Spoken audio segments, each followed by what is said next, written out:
I'm Dr. Cindy with the Positively Altered podcast. I am a chiropractic internist and nutritionist, and we love to discuss things on the podcast that are health related. Physical, spiritual, emotional, you name it, with absolutely no filter. We just say what we feel like in hopes that we can educate you just a little bit further. Today is no exception, and we're going to talk about one of my favorite topics, autoimmunity. And the reason it's one of my favorites is because it's so prevalent. There's so many people in the United States and now the UK, because my next guest is from there, suffering from autoimmune conditions. And unfortunately, in the world of medicine, there aren't always a lot of alternatives, but in our functional medicine space, we know we have some really great answers. So grab a snack, make it a healthy one. Hang tight. We're going to listen to a couple sponsors, and then we're going to be right back with my guest to talk about energy and immunity.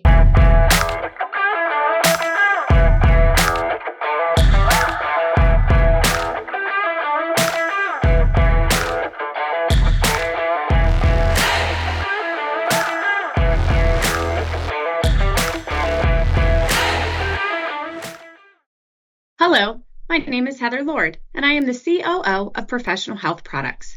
Cutting corners is an all too common practice in the dietary supplement industry. When my father founded Professional Health Products, he sourced the cleanest, most biologically active ingredients from around the globe. Today, that commitment remains, which is why the finest healthcare practitioners, like Dr. Cindy, have trusted us for more than 40 years. We oversee the entire process in our manufacturing facility, from sourcing and formulation to manufacturing and labeling. Today, we offer over 300 unique products that can be tailored to the nutritional and homeopathic needs of each individual. Most recently, we launched a proprietary genetic test, allowing our practitioners to get even more dialed in to their patients' health. To learn more about Professional Health Products, please talk to your practitioner or visit our website at phpltd.com. Today, your life is going to be altered. I'm Dr. Cindy. Welcome to Infinity. We have worked hard to create an electronic claims website that is simple and user-friendly. This is the public side. You can log into your personal web portal here. This is your dashboard. You can personalize it to your liking here. Our main focus has been to allow you to submit and edit claims as easy as possible. You will find our claims editor and claims processing is simple to use and straightforward. Our quick action bar is where you can find your most important information. Most of these icons will take you directly to the claims the number represents. You can easily view if you have any messages in your inbox of any unread alerts by looking for these blue numbers. To view the rest of our training videos to get the most of your Infinity experience, click this icon. We hope you find this web portal simple and easy to use. Thanks for letting us serve you.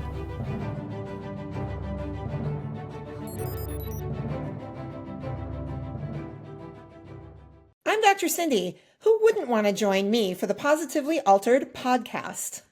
Welcome back to the Positively Altered podcast. I am Dr. Cindy, and my guest today is Nicole Goode. And I love this. Before I introduce her, I have to tell you, so her company is called Goode Health. I mean, I don't think she could have a better name if she picked it herself for the name of her practice. And we're going to talk about functional medicine and all kinds of different things within that realm. Welcome to the podcast, Nicole Goode. Thank you so much for having me. It's great to be here. Oh my gosh, what a great name, truly. Yeah, I know. It's one of those, anybody in my family sets up a business, it's good something. It's just, how can you not use it? I need to steal it like Dr. Goode. I mean, how can people not come if like my name, it's Dr. Howard. That's, all I get is Three Stooges jokes. I got nothing in that realm. So fabulous name. It's really fun.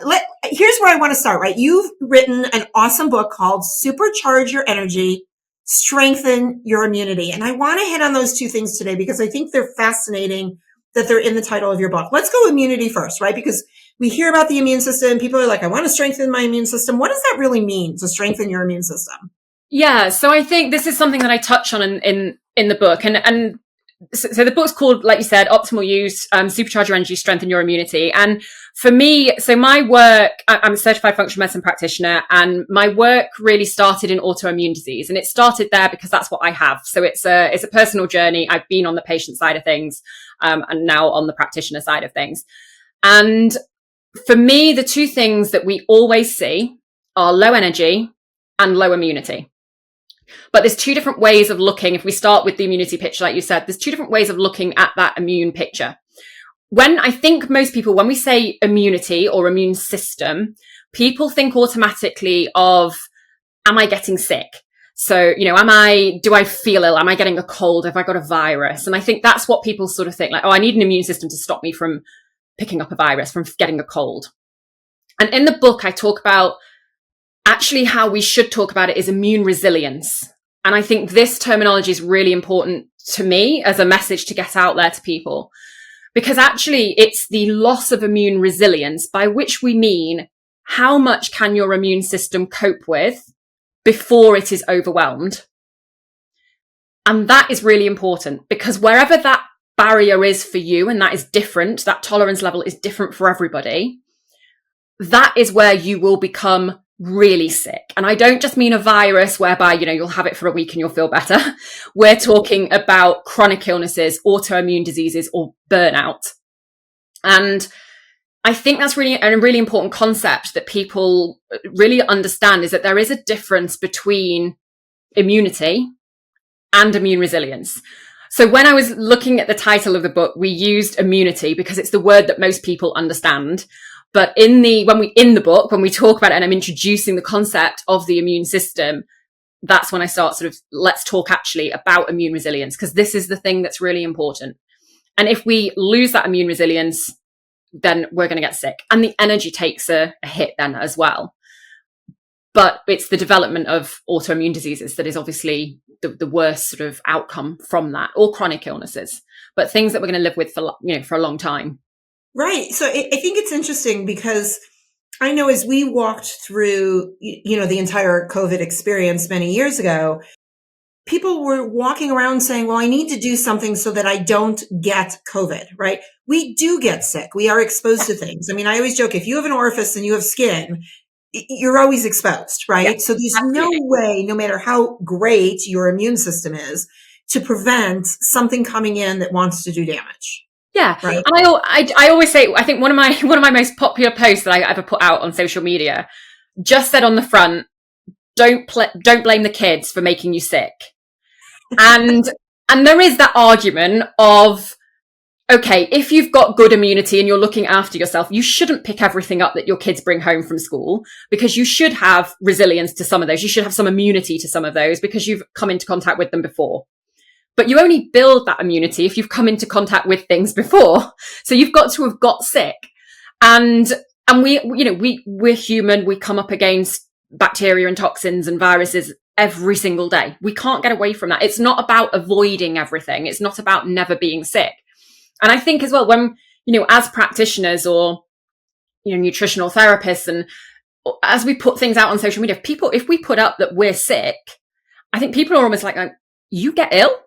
And it's like, you're a doctor, you're a practitioner, you're a nutritional therapist, like, you shouldn't get sick. You should know what you're doing. And it's like, we all get sick. And that's fine. Your immune system is doing what it's meant to do. It's come into, and this is a really important thing with autoimmune disease as well, because I think our immune system is supposed to respond to things. It's doing its normal job. And that should happen. So when we come into contact with a virus, our immune system should create inflammation. Inflammation's not always a bad thing. These things should happen.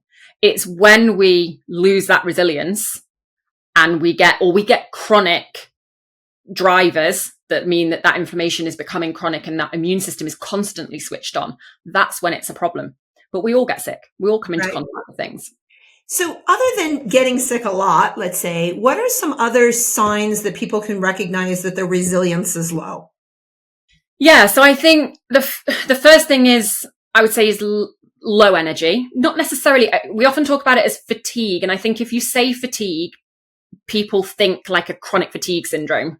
They sort of think you've got to be that bad that you can't get out of bed. So I think referring to it as low energy is probably better in terms of how people understand what that means.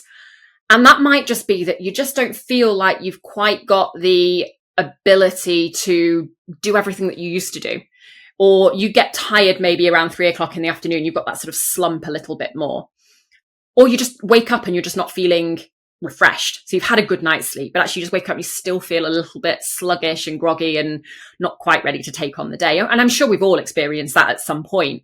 So I think that sort of low energy, and it's that sort of where it feels a bit different to normal. If you've been out and, you've had a really heavy night out and you've been down the gym and exercising and you feel tired, fine, you're going to feel tired. So it's that tired where you sort of shouldn't feel that tired. I think gut disruption as well is another one that we see with that low immunity. So if you're having any sort of IBS type symptoms or bloating after meals, more food sensitivities coming in as well. So quite often people will not sort of pick up on it, but sort of say, I think maybe I'm reacting to tomatoes and I've always eaten them. Things like that. So a few more of those food sensitivities. And again, that's this tolerance level is getting lower in the body. Hormonal imbalances as well. So PMS getting worse for women, irregular cycles, weight gain around the middle as well, things like that. So looking for those sort of hormonal picture as well. And brain fog. Brain fog is a big one. That's, I think, most people that come to me are experiencing brain fog to some extent, whether that's that, their memory's being impacted or whether it's more just they don't feel like they're quite firing as fast as they used to. Some people describe it as they sort of feel a bit like their head's in the clouds. They can't quite concentrate the same. There's lots of different ways of describing brain fog, but I think that's probably one of the most common symptoms that people experience. Yeah, it's interesting to me when you hit on the first thing that you said, when you can't do things like you used to do anymore. It sends me down this thought process of what a lot of people say when I see them in practice as well, of like, well, I'm just getting older. Right. So, yeah. And for those of you that aren't watching and listening, Nicole just rolled her eyes. So we're on the same page here already. But I'd love to explore that a little bit with you, because I think we fall into that trap of, as we spend more decades on this planet, it's acceptable to go, my energy is poor. Right. I don't think clearly as much anymore. There's, a lot of information in my brain, so I can't remember everything. And I don't know that I buy that, right? I think those are just excuses for some of the changes that we see. Far too much. And actually, I find, and this maybe is not the case for everybody, but particularly for me in clinic, I have a service called Optimal You. It's the longevity service, and it's all about preventatives. It's about jumping in early, and it's full of men. And then I have the immune health, the people who have actually really got to the point of being sick. It's full of women. And I would say it flips. There's probably about 80% women in the immune health service and about 80% men in the longevity service.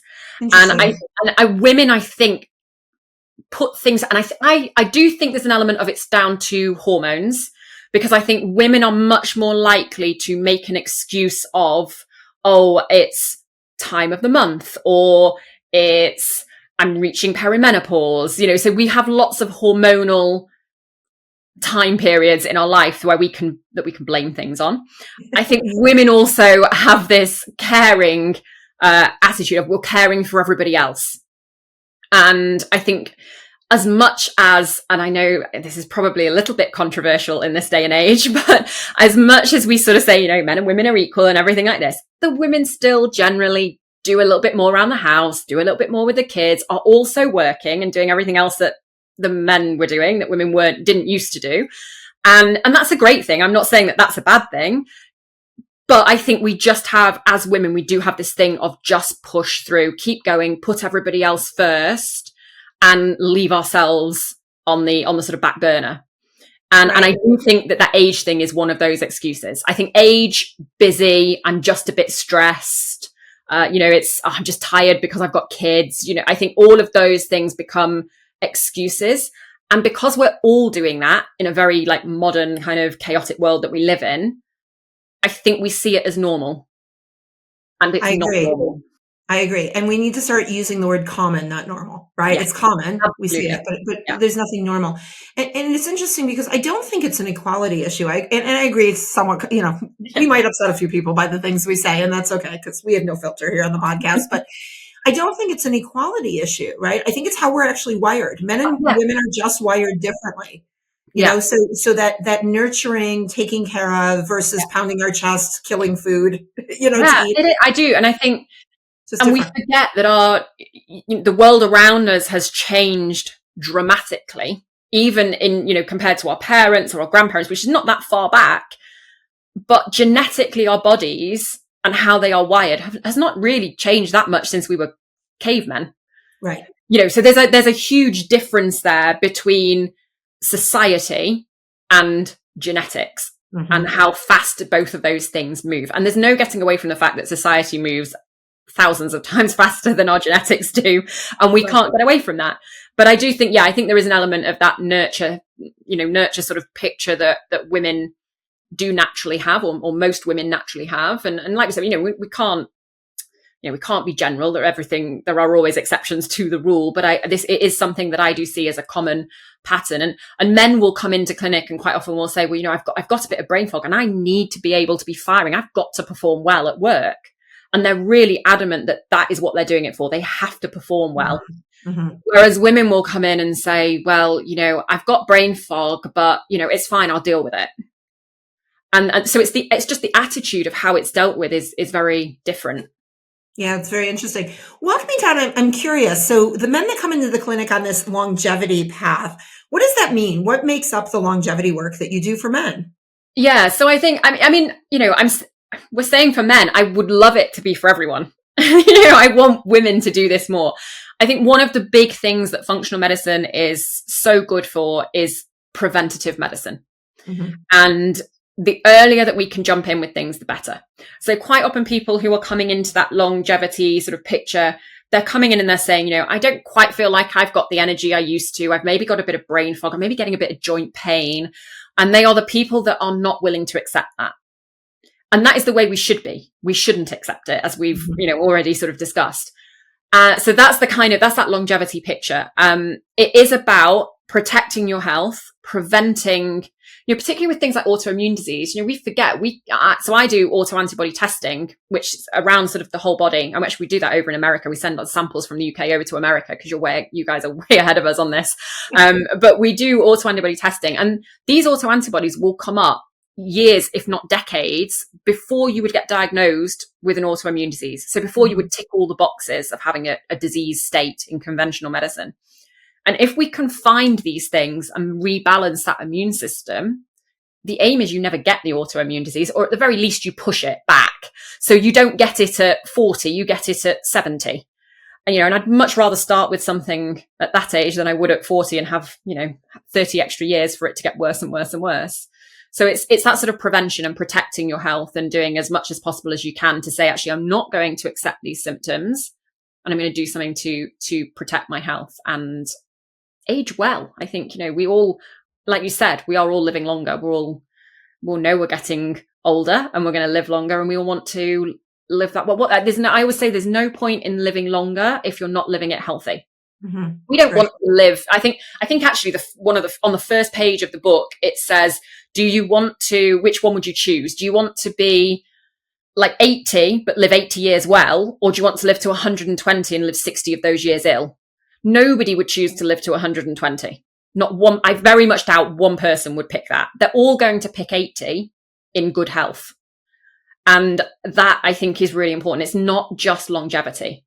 Right. Maybe until you're 79 and a half, Nicole, and then they call you to get past the 80 mark. Right? Because as you get closer to that number, sometimes the attitude changes a little bit, right? Yeah. So in the autoimmune panel that you look at, the antibodies, what do you most commonly see and find in patients that they wouldn't know they had if they didn't run the panel? Yeah. So what we're looking at is sort of early signs of that autoimmune picture. And so that we generally start with if we see red flags of autoimmunity, so if we're starting to see some symptoms that we sort of think there could be an autoimmune or immune dysregulation picture going on, then we'll generally start with kind of a full body panel. So we'll look at obviously there's lots of different things that could flag up. So we'll look to see, is there any autoimmunity flagging up in the brain, in the joints, all different, in the liver, all different sort of areas of the body, and it will assess everything. And we can sort of see, is there an area that we need to work on? Is there any immune dysregulation going on? And that can be really impactful for people. For some people, it can be a bit scary. There's a lot of people, particularly if they're going down that autoimmune path, they've maybe been passed around lots of different doctors. They don't know what's going on with them. Quite often with the autoimmune picture, we get that period where people don't get answers. I certainly went through that. It took me 15 years to get a diagnosis. So I've been there and I know how frustrating that can be. And some people react differently. Some people do the test because I want to know, and they get the answer and it's almost a relief to know that actually something is wrong and it's not just in their head. Other people are sort of so exhausted with being tested and checked that it kind of scares them when something comes up. So I think people do react differently, and some people want to do it, but it's very much a preventative picture. So I always say to people, this is really jumping in early. If these show up, you could have 10, 15 years before an autoimmune disease happens if you do nothing. If you actually then in that 10, 15 years work on your health, that 10, 15 years may become 30, 40, 50 years. It may never happen. So it's a good thing to know. So let's run down the Hashimoto's rabbit hole, can we, for a minute? Because I know in practice, there's probably not a day that goes by that we don't either diagnose or somebody walks in with the diagnosis of Hashimoto's. And I think it's underdiagnosed, number one, because people aren't running the right tests. And two, I think it's also just treated inappropriately a lot of times. So what is your thought on proper testing and next steps once you receive a diagnosis like Hashimoto's? Yeah, I do a lot of work with Hashimoto's. I think the big thing, I don't know whether it's the same in the US, so correct me if it's different over there, but here particularly, people get told that they have hypothyroid. So that's the terminology that's generally used. And they're not told whether that is just hypothyroid or whether it is Hashimoto's hypothyroidism. And there's a really important difference, because with one, there's autoimmune and immune dysregulation going on with the Hashimoto's, and with the other, it's hypothyroid. The thyroid function is maybe not quite optimal, may even just be subclinical, and they'll still just get told it's just hypothyroid. So we don't differentiate. I actually have on my questionnaire that people fill in when they come into clinic. So I will have a question where they put their diagnosis, and then I have a box to tick for people saying, do you have an autoimmune disease? And I can't tell you how many people put an autoimmune disease down, and they may even write Hashimoto's. Most of them will write hypothyroid. Some will write Hashimoto's, and they will tick no for the autoimmune disease. Because even if they have been told Hashimoto's, they haven't been told that that's an autoimmune disease. They've been told they've got a thyroid condition. So I think that's where mismanagement comes in. People don't understand quite what they're being diagnosed with. So they think thyroid condition, give me levothyroxine and I'm good to go. That sorts me out. The problem with that is if it is Hashimoto's and there's that underlying immune dysregulation going on, then we are only dealing with the thyroid function part. So we're not dealing with the immune dysregulation. And there's also different parts of that thyroid pathway that can be going wrong. So your levothyroxine is helping you to produce enough TSH so that you produce thyroid hormones. So it's actually working on the brain, not actually on the thyroid at all, for the first. Then your thyroid has to produce those hormones, so your T4 and your T3. And you've got to convert your T4 to T3, because T3 is the one that's used by the body. But 90% of what you produce is T4. So that conversion has to be working well. And in some people, they'll be taking the levothyroxine, doing everything, and they're still not feeling right. And it might actually be that, yes, now the TSH is balanced.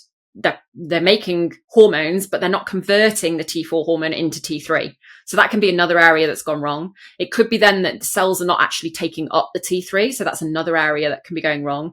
Or it could be that the autoimmunity is actually the problem, and the thyroid function is now balanced on the medication, but the immune system is causing the issue. So there's lots of different parts of that thyroid picture that can be going wrong. And whilst the medication is important, and I'm not anti the conventional medicine approach, it's not the whole picture. And I think that's what people need to understand. You're dealing with that first part of Hashimoto's, and you're not dealing with the rest of the issues that could be at play. Yeah. So here in the United States, here's what we see. Doctors are running TSH, which in my opinion tells us absolutely nothing in terms of whole picture. Same in the UK, that's all they do. TSH. If you're lucky, you might get T4, but. Correct. A reflex to T4. Yep. So same here.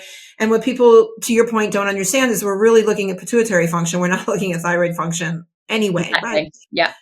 So we're not working up the thyroid here properly. And then what I've seen over the years is the challenges I think one of the reasons that the docs, the endocrinologists here aren't even running the antibodies is because there's no medication for them, right? So they're treating the hypo or the hyper with the medication and disregarding the fact that there's Hashimoto's or autoimmune issues in the first place because we don't have a drug, right? And in our world of functional medicine, there's a lot of things that we can do.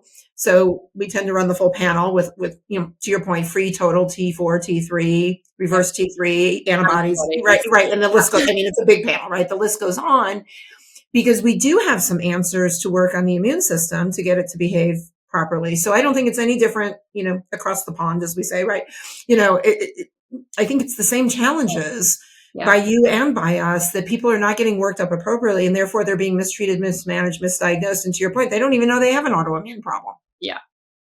And that's a big problem. And I think we've got to try and start reframing the wording that's used around thyroid conditions so that people do understand what they've actually got and what they're dealing with, because people are missing that opportunity to work on that immune function. And that's sad because it means they're on medication and they think, that's the really sad bit, is they think they're doing everything to help themselves. And that really, I think that's really upsetting, is they actually think they are doing everything. They don't realize that there is more that they should be doing. They don't know because nobody's told them. Right. And I think that's really hard. So I think educating people around it, particularly around that Hashimoto's picture, is really important. Yeah, one of the things I see, which makes me even probably, I can't decide if it's sad or angry. I think it depends on the day what kind of mood I'm in, whether I'm feeling sad. It depends on my hormones, Nicole, whether I'm sad or angry about some of those things. But is that too, when people finally are so sick, right, because they were mismanaged, then they wind up on immunosuppressant drugs, which makes absolutely zero sense to me because we're actually trying to get the immune system to behave properly, not suppress it, right? Because we need the immune system to function, right? We need it to be resilient and productive and to behave itself. And that's where I find even more detriment in this space is, now we wind up with a pneumonia or something else because we're immunosuppressed. Yeah. And the diagnoses continue. And that really annoys me with the wording we get, particularly around supplements, because we get that wording of like immune boosting supplements. And everybody, so many people come to me and they're like, well, should I be on some stuff to boost my immune system? I'm like, and this is, the opposite of what you're talking about with the suppression, but it's no, we don't want a suppressed immune system and we don't want a boosted immune system. We want a balanced immune system. That's really key. And all these and it's probably just terminology, it's just a terminology thing, but it's so wrong because we don't want to boost the immune system. And, it's that will drive autoimmunity. You'll end up with autoimmune diseases if your immune system is constant, if you've got, the genetic predisposition and everything like that. But it is a trigger for autoimmunity if your immune system is constantly in overdrive. Even if you don't have the genetic predisposition for autoimmune diseases, you're going to feel more tired. If your immune system is in overdrive all the time, a lot of the repair in your body and the toxin clear out and all of this sort of detoxification, everything like that isn't working as well.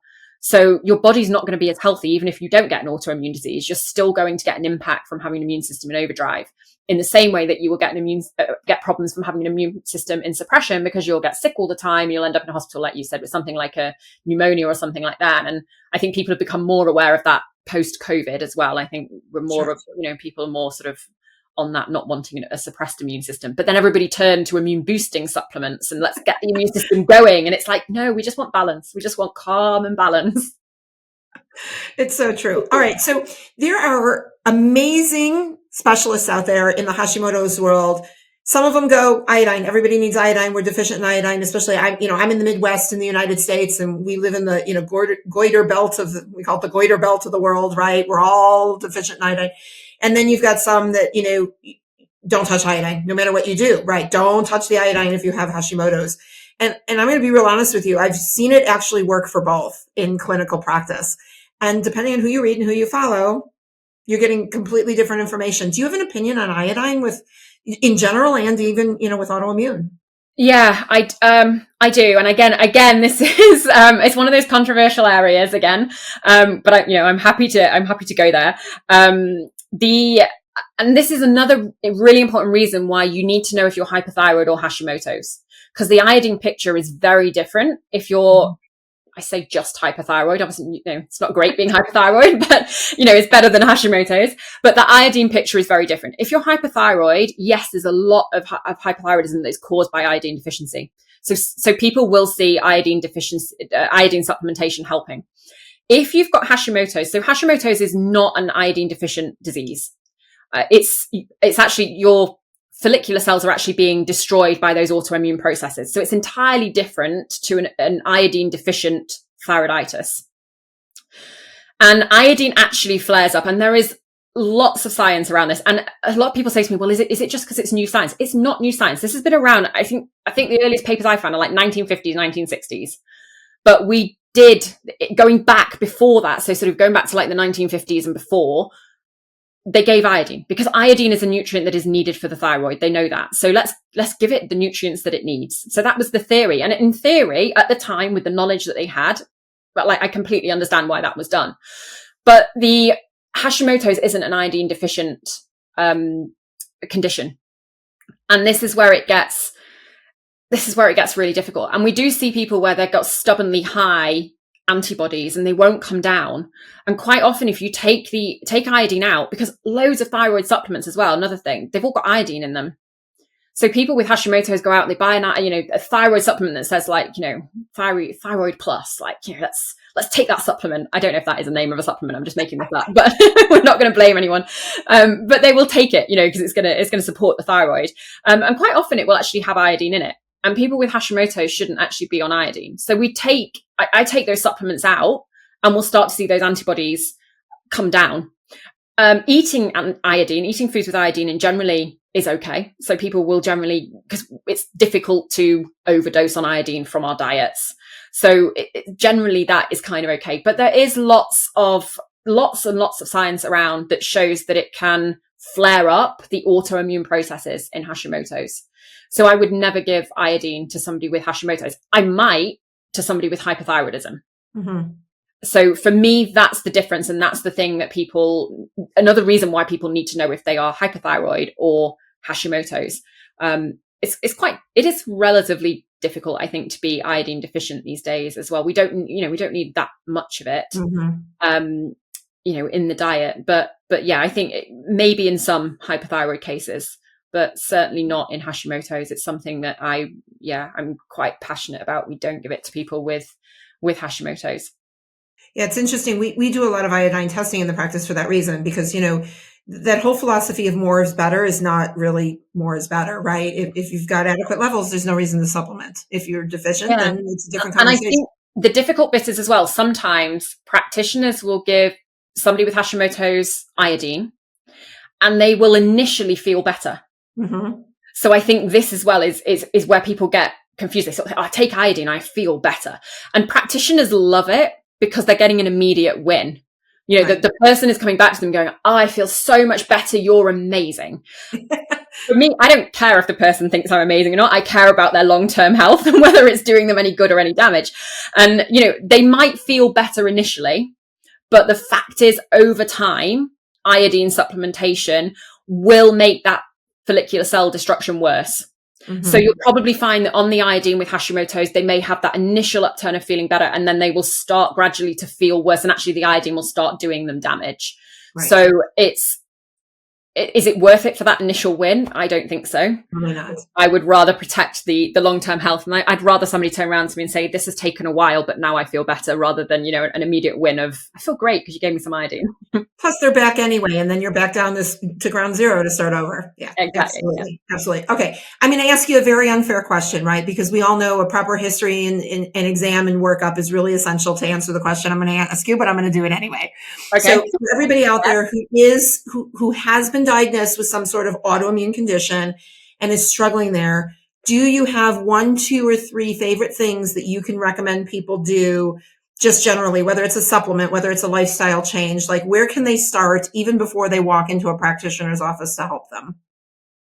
Yeah. Like you said, to get real results, it's getting to the root cause. Yes. So the drivers for autoimmune disease can be different for everybody. And I could have 5 people in front of me with Hashimoto's and the drivers would be different for everybody. One of them might have a mold toxicity, one might have a gut imbalance, one might have a parasite, hormone imbalance. So they could all be different. And that's the key, is getting to the root cause. That's how we get long-term improvements in the health. But there are some things that just everybody with autoimmune can do to try and help. So anti-inflammatory diet. So getting rid of ultra processed foods, sugars, fizzy drinks, all these things, reducing alcohol, which nobody ever loves. With autoimmunity, probably getting gluten out as well. That's going to drive that sort of intestinal permeability picture and potentially drive that overactive immune system. And then getting in the foods that are anti-inflammatory. So lots of really good omega-3s, high quality protein, lots of different veg and fruit. And I don't think we have enough. In the UK, it's recommended for 5 a day. I mean, I think that's just completely deficient in what we need. So I always sort of aim for 10 a day, or 50 different plant foods a week. There's different ways of sort of doing it, but definitely increasing that, and lots of herbs and spices. So getting those in as well, really anti-inflammatory. So that sort of anti-inflammatory diet, if people are not quite sure about what an anti-inflammatory diet is, Mediterranean type diet is sort of a really good sort of place to start. So thinking about how they eat in sort of those countries can be really helpful. So I think there's definitely just some simple diet steps that people can take. Sleep, I think, is absolutely, from a lifestyle perspective, if we're not sleeping, our immune system isn't repairing itself. We're not getting that cellular repair around the body. So I think you've got to optimize sleep. So little simple things you can do, just, go to bed half an hour earlier, turn off your screens an hour before bed, a bit more if you can. But, if you're one of these people who's on screens until right before you go to bed, just half an hour now, just try and build it up slowly, get off the screens earlier in the day. Getting outside in morning light, first thing in the morning, just, resetting that circadian rhythm, I think really important. So I think sleep's a really, really, really key one. And I think if you've got an autoimmune disease, I think exercise as well. I think with a lot of the autoimmune conditions, because the fatigue is so bad, it's very easy to stop exercising and to feel we become very deconditioned. And then it can be really hard to get back into exercise. And I don't like to talk, I actually don't use the word exercise. I use the word strength or movement, because I think you say exercise and people think they've got to be out like pounding in the gym or running, and you don't. If it's just gentle movement, even if you just get up in the morning and just stretch your body for 5 minutes, I think the key with exercise or with strength, with movement, is consistency over the intensity, particularly if you've got an autoimmune disease. So I think, any little steps that you can make forwards in that sort of movement is going to help the body. Great. All right. I'll tell you what, Nicole, we covered a lot of stuff here, and we're going to have to take a quick commercial break and come back. So I want everybody to do a couple lunges to the refrigerator, grab your favorite vegetable, eat that on the break. And then we're going to come back. We're going to do some rapid fire questions. If you're up for that, we're just going to have a little bit of fun before we sign off. So yeah, everybody, I'm thinking sweet potato. I don't know. Sweet potato, maybe a cucumber. We'll see what we come back with. We will be right back after we take a quick listen to our sponsors. This is your weekly dose of Dr. Cindy, the Positively Altered podcast.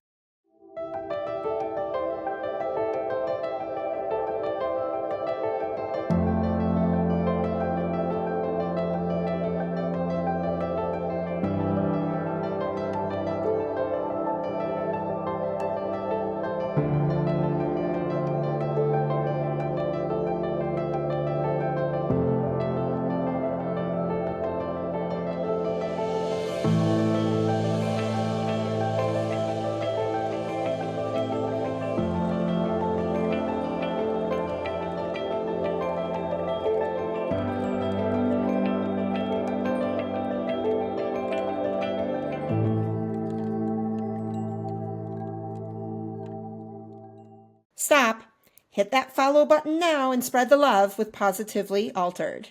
Welcome back. I'm Dr. Cindy. This is the Positively Altered podcast with my guest today, Nicole Goode, all the way from across the pond in the UK. She's rounding out the end of her day. We're just starting ours during the recording, but we've got some fun questions. You ready, Nicole? Yeah, I'm ready. Let's go. All right. What is one article of clothing you wish you never had to wear again? Ooh, hot pants. Hot pants? Yeah, don't want to wear those. Short shorts. in case the terminology is different over there. Short shorts. I think we call them Daisy Dukes over here. Yeah, okay, Daisy Dukes. Yeah. Okay, so no butt cheeks hanging out. Never again. Can't stand them. Listen, I think as we get older, that should probably be banned for most people. Hard to pull that off. All right. If you had to pick a place to live that was at least 100 miles away from where you currently reside, where would you go? France or Mallorca. So I'm part French, so I have a real affinity to France. And I grew up part of the time in Mallorca, so that's like second home to me anyway. So very easy for me to live in either of those. By the sea, definitely somewhere by the sea. Oh, and you've picked beautiful places at least, right? So it's good. If you could be any superhero or cartoon character, who would you be? Oh, that's a tough one. One that can fly, because I hate flying in planes. So if I can fly myself, that'd be great. Or teleport somewhere. Oh, I think the teleporting would be. I think the teleporting maybe, because then I can just sort of teleport to the beach for an hour or so. Oh my God, wouldn't that be awesome? That would be great. Like right in between patients, you got 2 minutes. You're like, yeah, I'll be like, in a couple of minutes, I'm just going to pop to Barbados. Right, we're going to go get, and I'm going to say it in your way, we're going to go get our vitamin D, right? Yeah. Then we'll be right back. Exactly. Sounds great. I love it. All right. What would you consider to be the best invention ever? Oh, best invention ever. I don't know. I think I could think of a few that we need that maybe like. Oh, let's do that. Yeah, maybe like shuts off technology at like 9 o'clock at night.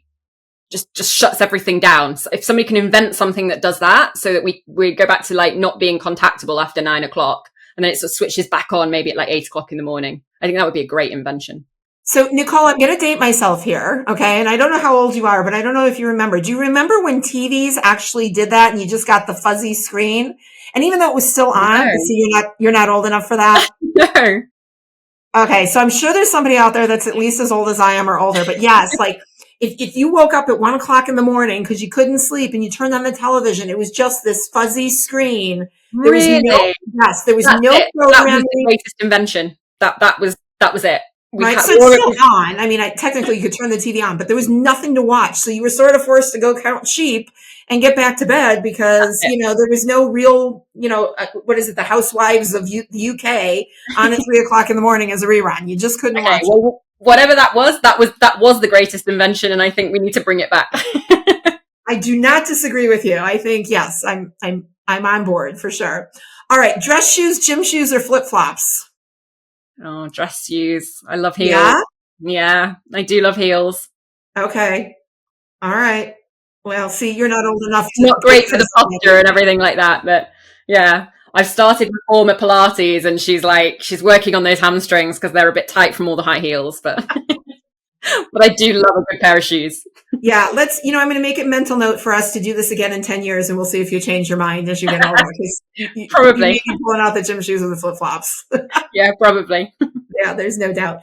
And lastly, Nicole, what was your favorite thing about doing the podcast today?